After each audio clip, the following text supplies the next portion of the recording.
Welcome to Legal Hotspot on Power TV. This week we feature the review of a best-selling business guide, The Director's Handbook in Zimbabwe, authored by Zimbabwe's finest legal minds, Beatrice Moyo, Chido Mafongoya, and Kelvin Sabao. So these precedents seek to educate and assist companies, students, stakeholders on how corporate governance should be carried out. So your criminal liability arises from your acting within the scope of the company. So it's not separating, but it's basically we're trying to promote openness. Join us here on Power TV as we explore in depth the contents of this handbook as well as the minds behind this masterpiece with your host, Komborerai Manenji.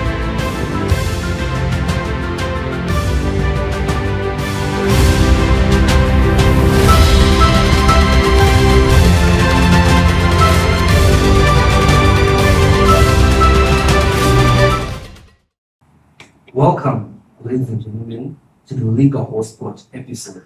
Today in the studio, we've got two beautiful ladies who authored the book about the Companies and Other Business Entities Act. Ladies, you are welcome to today's episode.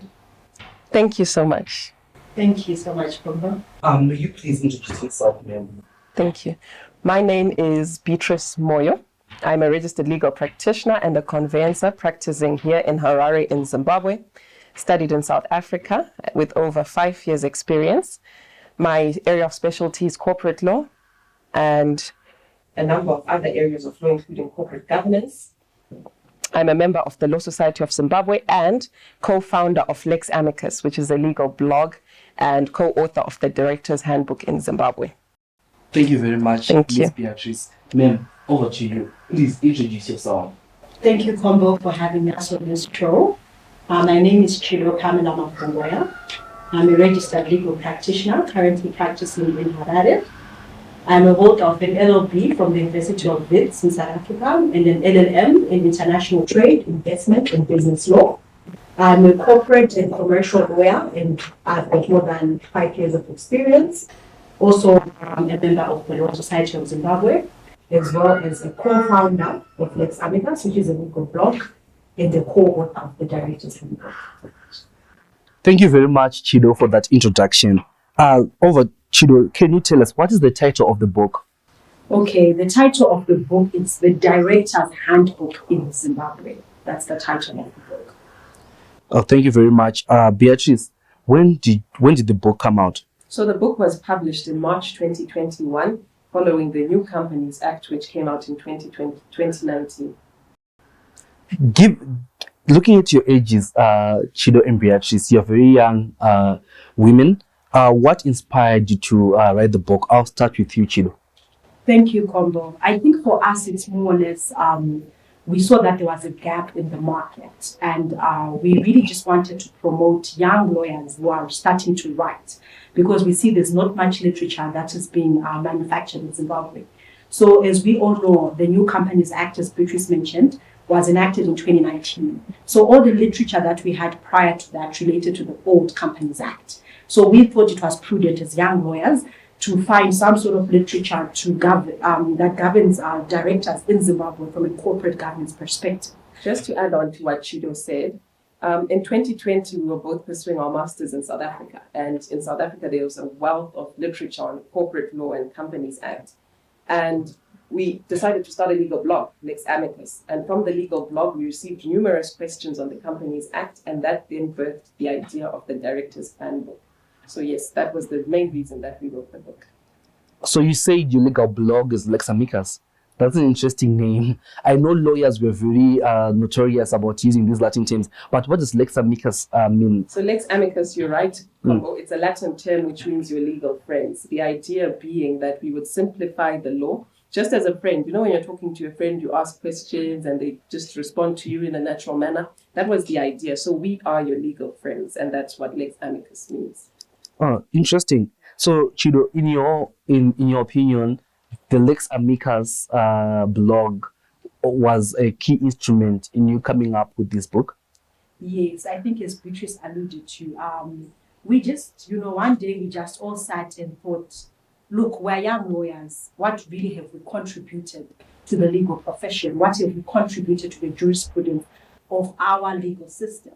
So as young lawyers, we thought we should, be a bit innovative and sort of promote writing in Zimbabwe, because we're very few lawyers that are writing. Right. You for free. Right. So everyone wants to write, then they want to get something from out of it. So right. Our thing, it was just giving back to community. Right. So having our master's degree, we want to put them to use. So we thought, why don't we come up with a legal blog that just simplifies the law? Because most times when lawyers write, they use legal jargon. Right. I think, as you've said earlier on, you use all your Latin complicated words, but the layperson really won't understand that.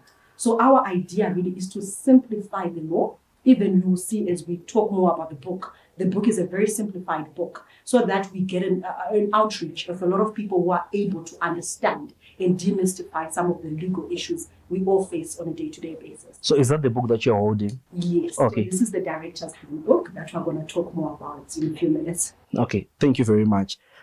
Beatrice, can you briefly tell us what the handbook is all about?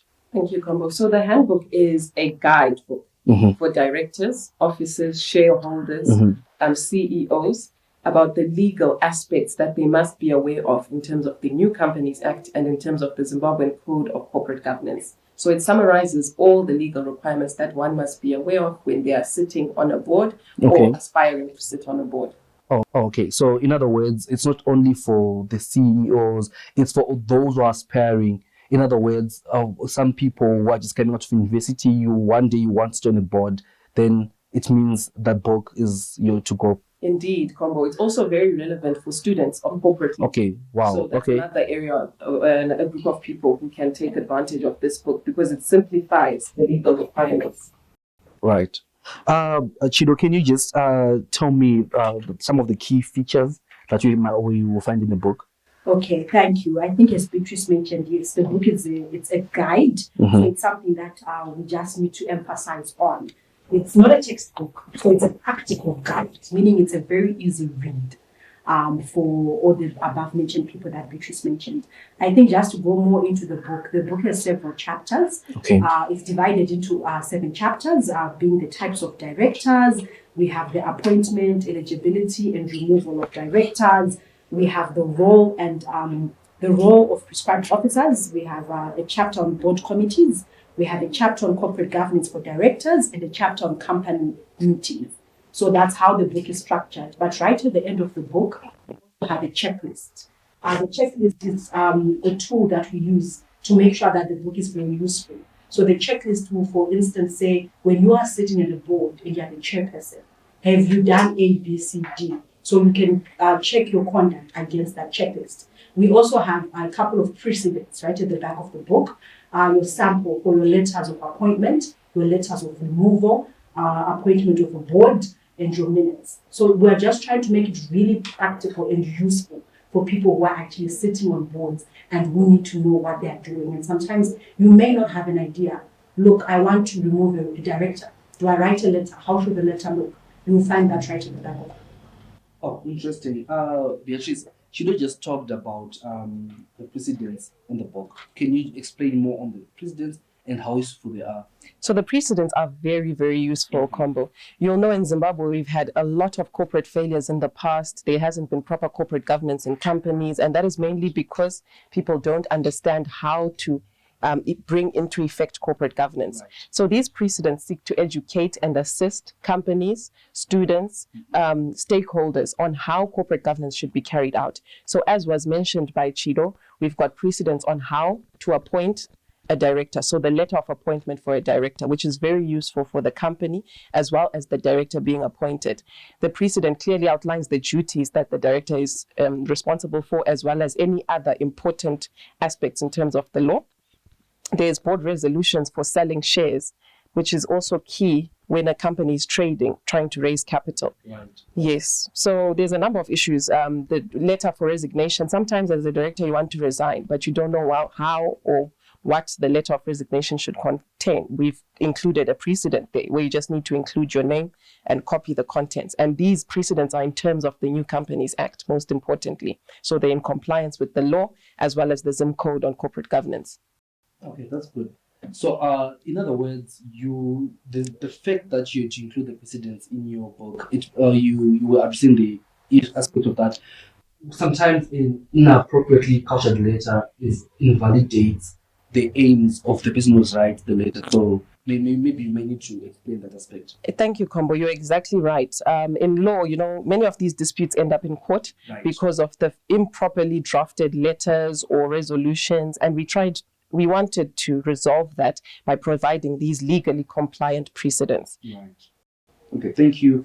Chido, who is the targeted market for the book? All right. The target market for the book, it's quite a wide target market because we have directors, aspirant directors, shareholders, board members, your chairperson, your company secretaries. You also have your students, like what Beatrice mentioned earlier. Because this book is in terms of the New Companies Act, there's not been much literature which has been published on this subject. So we then try and simplify and break it down in terms of the act and the zip code, and then we just simplify some of the key issues. So I think that's basically the target market. It's also for SMEs. Maybe with your small business, you're not yet registered even, and you're trying to think, okay, what is corporate governance all about? I've registered this company, I'm a director, but what kind of director am I? Is there such a thing as non-executive director? What does that even mean? Okay, if I die, do I die with the company? Do I have to put a board? All of that for your SMEs, it's all included in the group. Even for your big, not necessarily your SMEs, also your big companies that are well established. To date, we have even sold, I think, more than 400 copies. And most of our market has also been to the really big companies. It might seem like it's a very easy topic, but you'd be shocked to know most people, when they're sitting on the board, they actually don't know what their responsibilities are in terms of the New Companies Act. So that they're also a market in terms of, they're part of our target market. And even institutions, like your Institute of Directors, they're also our target market because they are then responsible, they then interact with our directors. So they are also a target market to order the book and then also issue it to the directors that are under the institutes. So all those people are target markets for the book. Thank you very much, Chido, for that explanation. Beatrice, why is it important for board members, board committee members, CEOs and directors to have this book? Thank you, Combo. So as my colleague Chido highlighted earlier, this book states the duties of directors as they are in terms of the Companies Act. And just to give you a teaser of what's in the book, some of the responsibilities, if not adhered to, attract criminal liability, which means that every director needs to be aware of what they need to do, how they need to do it, failing which, if ever there's a dispute, there's criminal liability which can be attached. Not only criminal liability, but civil liability. A director can now be held liable personally for anything that they do that affects the company and the interests of the company. Interesting. So talking about criminal liability, so are you saying that the Companies Act, the new act, brought about some criminal sanction on the directors? It did. That is correct. It did. Was this part of the old provision of the law? I understand that in the next episode of this talk, we'll be talking about the Companies and the Business Act. But now that you mentioned about criminal liability, I feel it's important at this point for you to just explain, was the issue of criminal liability part of the old act, the old law, before coming with the Companies and the Business Act? Thank you, Combo. So the old act was inadequate in a number of ways. Firstly, it didn't even outline specifically the duties of directors. Right. So the criminal liability aspect was very vague. But now this new act states in no uncertain terms what a director should do. It must a director must act in good faith, failing which there's criminal liability or personal liability. If there's financial loss to the company because you as a director failed to exercise your duties as they are outlined, you can be held criminally liable or made to pay for the financial loss that is suffered by the company. Oh, interesting. Chido, in your opinion, the fact that the Companies and other business entities brought issue about the criminal liability to the directors, are they now separating the director from the company? No, I wouldn't per se say that they are separating, but I think it's actually a move that's in line with international best practices and actually promotes transparency within our corporate entities. I wouldn't say it separates because it's not like you would not be acting within the scope of your duties. So your criminal liability arises from your acting within the scope of the company. So it's not separating, but it's basically we're trying to promote openness. We're trying to promote transparency. So when we put sanctions, it makes people do what they're supposed to do. Interesting. So is that something that you're going to elaborate in the next episode? Yes, I will speak more about it in our next episode on the Companies and Other Business Entities Act. But the one is for them to for us not to share, and they will claim it for the next episode. Yeah, which is brilliant. Thank you very much, Chido. I want to ask you the next question. What impact does the book have on the impact? I'll tell you again. Thank you very much, Chido. What impact does the book have on investment landscape in Zimbabwe? Thank you, Congo, for that question. I think, as we all know, our mantra, our president's mantra is in that Zimbabwe has been open for business, and we've witnessed quite a number of laws that have actually been repealed and enacted in order to promote that Zimbabwe is open for business. So with the Companies Act, I think we all know that the old act we're using was very predated, and it was archaic, and it was not in line with international best practices. So I would say that the new Companies Act is it promotes investment in the sense that, as Beatrice outlined earlier, it's now codified a lot of things that were left vague in the last act, which therefore promotes certainty. And investors need to know that when he's investing in a company, that company is exercising good corporate governance. Investors will not invest in a country where the companies are not in compliance with good corporate governance. So we begin to see with this act, the certain enactments and amendments that have been made are actually in line with transparency, promoting good corporate governance when you read it with the Zim code. So I think it's a very progressive piece of legislation that promotes investment in the wider scale. Oh, interesting. Thank you very much for that. Beatrice, how much is the book, and where can we find the book for those who want to purchase the book? Thank you, Combo. So the book is very affordable in light of the critical content that is there. It's currently going for $20 per copy.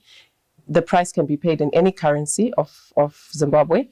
There's also a special running. If you buy 5 or more books, you get to buy them for only $75. So we're really encouraging people to buy the book.